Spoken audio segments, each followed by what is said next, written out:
Well, my box set got out of Hodgkins, Illinois. I can't tell you how many times I refreshed my UPS tracking number over and over and over, thinking maybe it would come by Friday, release day. Pre-ordered it, got a really good price, like I said in my last video on it.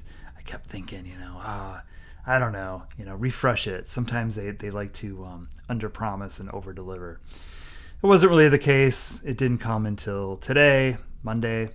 And it came later than I thought it was going to. Originally, it was scheduled between like 10 and 2, and then it ended up coming around 6. But I do have it, and I want to talk about this record, Somewhere North of Nashville. When I'm selecting these records, if you haven't seen my first one, I'm basically, I want to treat these like they're lost albums, because they are. I think it was kind of a mistake for Springsteen to call it Tracks 2.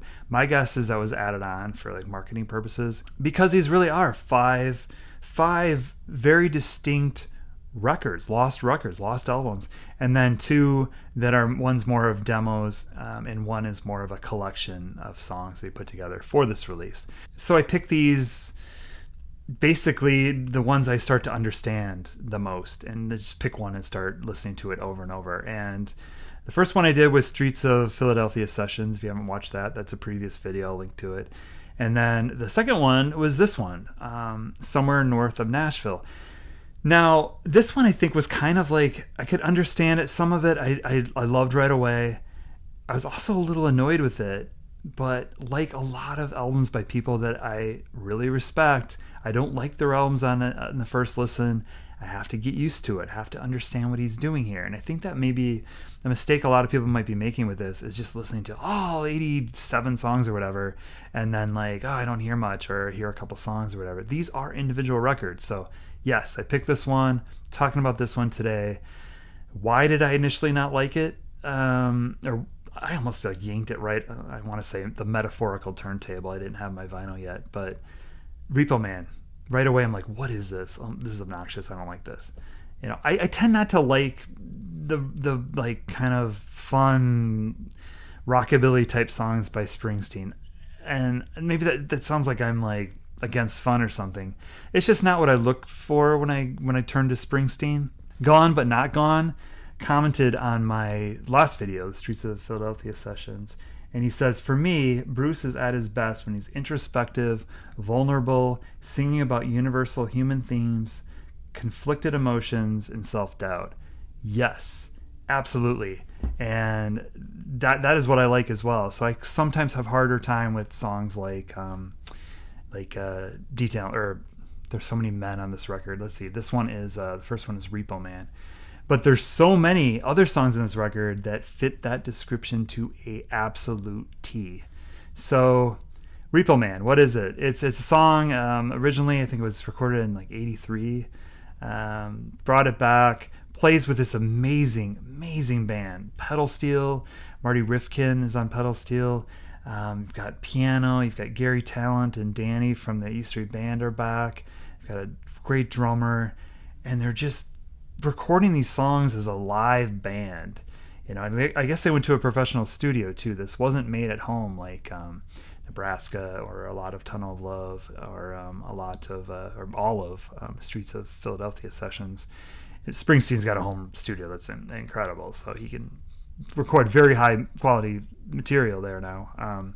But this was done in a regular studio, live band. It was recorded during the day when he was recording the same sessions, really recording at night the songs that would become the Ghost of Tom Joad. So quite a bit different, although there is some overlap. I still see these as very distinct records. So a lot of themes too get repeated. A lot of like people kind of living desperate lives, like in Tom Joad, leaving home, searching for something better, maybe wanting to come back and prove something to somebody they left behind or have resources for that person. A lot of that's in these songs. But Repo Man is sort of like, wow, you feel sorry for this guy. He's a repo man. Nobody likes him. He's repossessing cars left and right. Like, get out of here. Like, you freak. What are you doing taking my car? Now, maybe you should have paid your premium each month. But anyway, a fun song. But initially, I was just like, oh God, I don't like this. I'll get into it a little bit more. But once I started kind of getting into this, these songs, it worked better as a whole, and it shifts gear a lot though. Tiger Rose, the second song, kind of slows things down a little bit. It's a song that Sonny Burgess recorded. Springsteen wrote it, but he recorded it like right when it was written. Apparently, Gary Talent was working with him and mentioned it, and Springsteen gave permission for him to cover it. It's one of those songs where like this guy thinks that he has it all. He loves his woman. He writes poetry to her. And he takes a commuter train to work, and then he comes home early one time and sees this guy, another man, like eating his food and wearing his clothes. In the Sonny Burgess version, which might have been an earlier lyric, we have the main character, our protagonist, like attacking him and spinning him around in the robe, and it seems like there's more of an altercation. In this version, the character just kind of walks away and laments that he really thought he had something, and it turns out he didn't. Things really start to open up, and for me, let me know that this is really something special, this album, when Poor Side of Town comes on. Poor Side of Town was a Johnny Rivers song. Just gorgeous here. Feels like a Springsteen original. If you hadn't told me that, if I hadn't read that, I would have no doubt that it was just a Springsteen original. Devastating song about a guy who lost his girl to a rich man. To him, you are nothing but a plaything, nothing more than an overnight fling. To me, you were the greatest thing I'd ever found, and it's hard to find nice things on the poor side of town.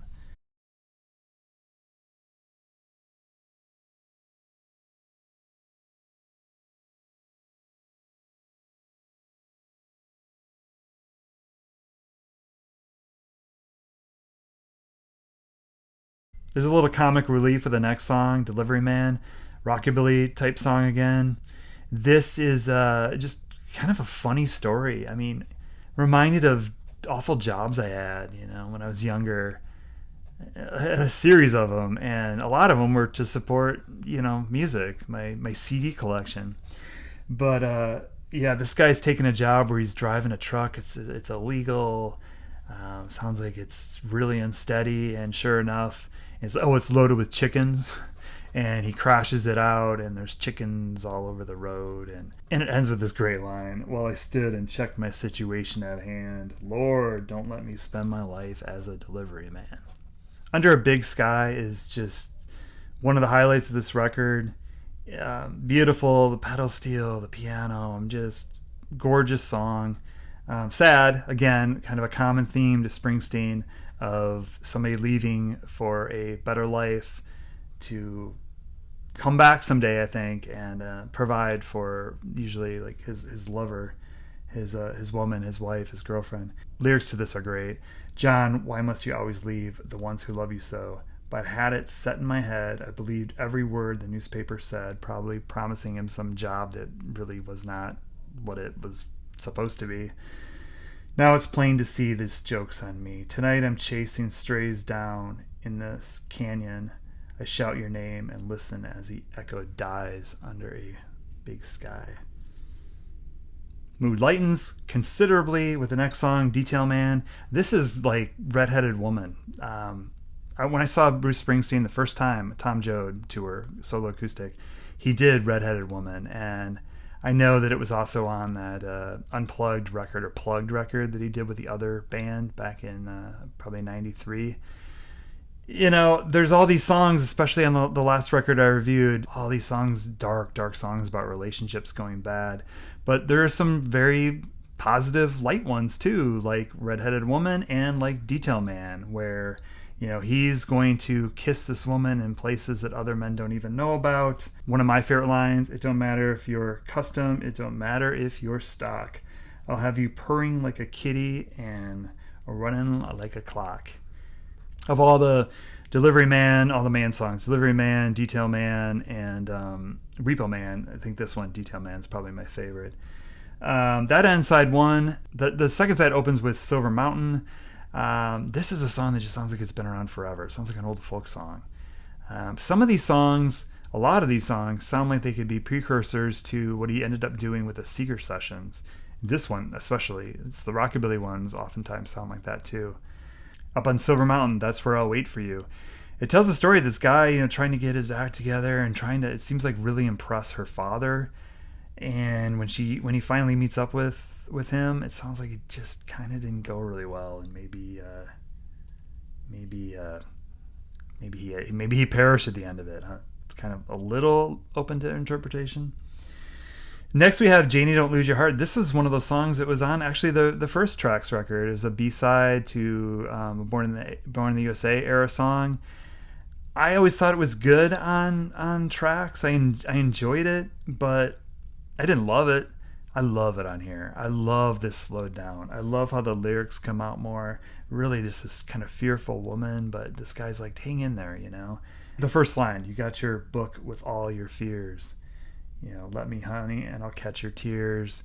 He's going to try to make better for her. Janie, don't lose your heart.